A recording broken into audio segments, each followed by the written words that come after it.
Hello guys! Good morning! Eto po guys, kagigising lang. Kain po tayo. Ayan po ang aking almusal. Tawag po dito is parata with potato. Potato parata. Ayan po, meron pa rin po siyang sauce. Ay hindi po, para pong yogurt ito. Plus coffee. Kain na po. Magmumukbang. First time po akong kumain ng ganito, guys. 3 dirhams lang po to, times 15 sa Pilipinas. So, nasa 45 pesos siya. Sarap, masarap pala. Kasi po, guys, ang almusal ko po is oatmeal, one banana, oatmeal, and hindi siya kanin.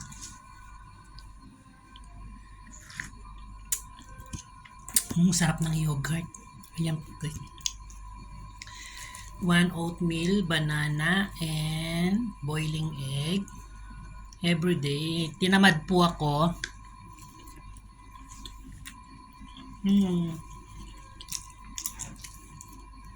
Mabigat po siya guys. Ayan o. Parata. Oh, may manganghang ng konti.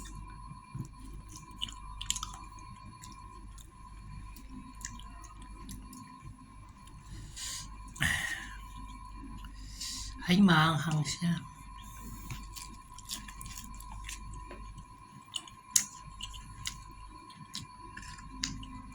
First time ko pong kumain kasi pagkain po ito ng mga ibang lahi, Pakistani, nakikigaya lang po ako ngayon guys. Kasi wala akong almusal.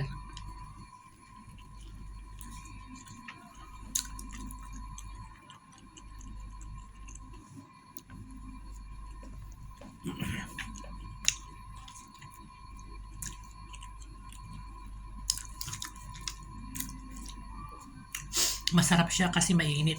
Actually guys, parata siyang pinagtaklob, pero yung nasa loob niya, patatas. Ayan siya guys, oh. Ayan, oh. Tapos isasaw-saw sa sauce na yogurt.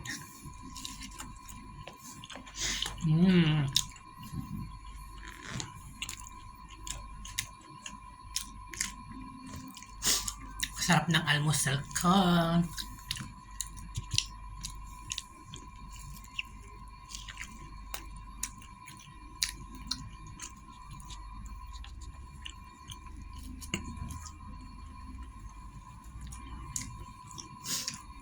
Mabigat siya guys. Ang laki oh. Siguradong lunch ko nito eh masisira ang oras ng aking lunch kasi mabigat sa tiyan to.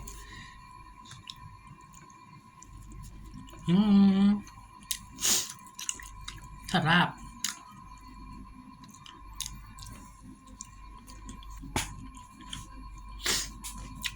Sinisipon ako guys. Asan ang aking tissue dito? Coffee. Sarap.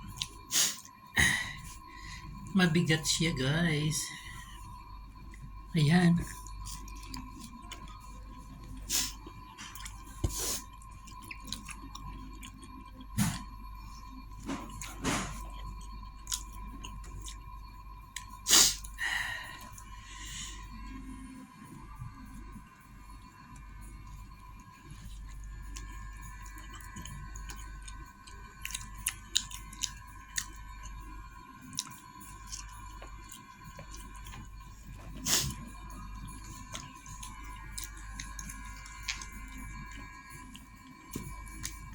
Nahuhulog yung mga patatas sa loob.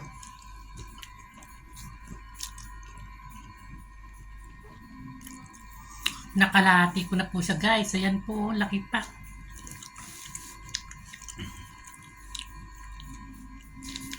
Sarap. Ang sarap niya. First time kong kumain ng ganito.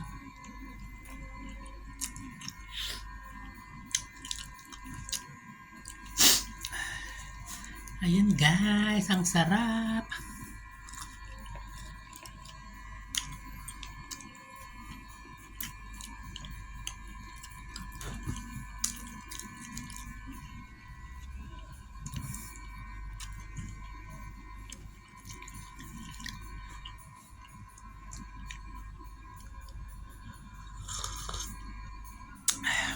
Init ng kape.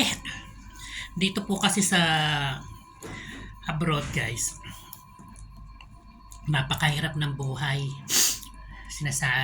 Iniisip lang ng mga tao na masarap ang buhay namin dahil nga ang sinusweldo namin is ah, dollar, pero ganun din ang ano sa Pilipinas.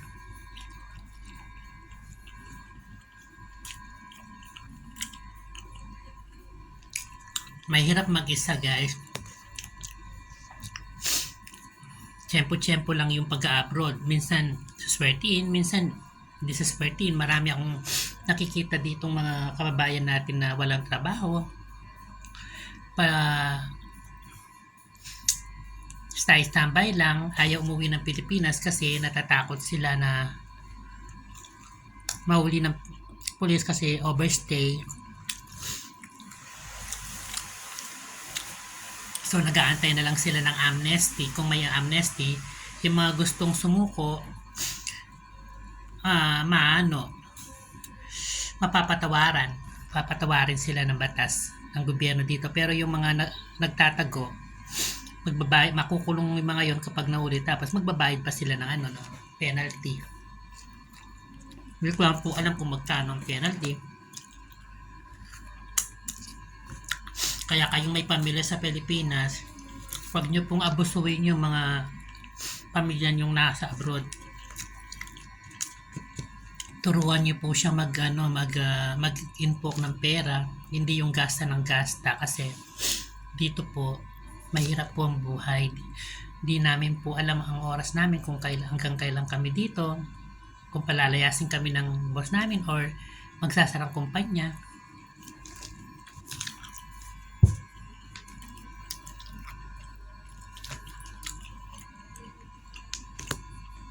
Marami namang siniswerteng mga Pilipino, malalaki ang sweldo pero maluho sila. Bili dito ng damit na maganda, phone, inuman, disco. Pagkatapos utang-utang. Pag umuwi ng Pilipinas, kung ano yung bitbit nilang damit, ganun din kasi hindi nila ginamit ito.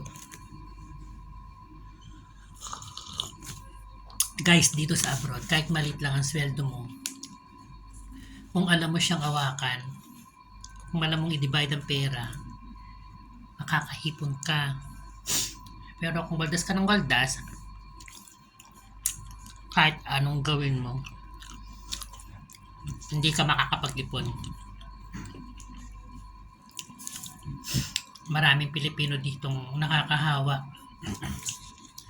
Minsan nangungutang sa akin, may nangungutang. Gusto nang ibalik, balik nila. Kung ayaw nilang ibalik, huwag nang ibalik.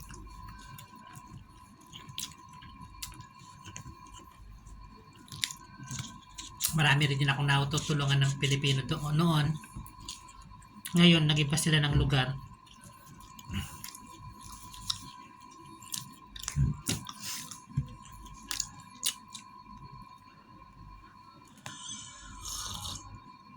Kaya guys, kayong mga may pamilyang nasa abroad, kumustahin nyo naman po siya sa araw-araw. Pag lang po yung kumustahin nyo siya kung alam nyo suspeldo na siya.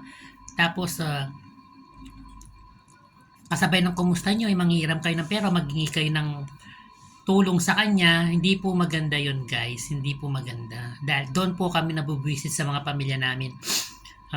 Kailangan lang nila kaming kumustahin kapag may kailangan sila. Pero pag wala silang kailangan, wala. Kaya mayaming nagre-rebuilding mga OFW sa mga pamilya.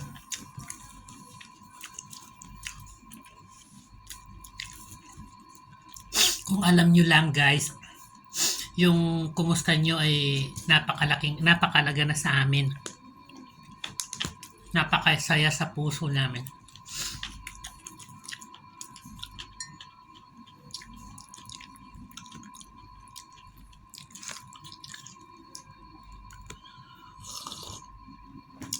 Okay guys, patapos na po akong mag-almusal. Ito na lang po.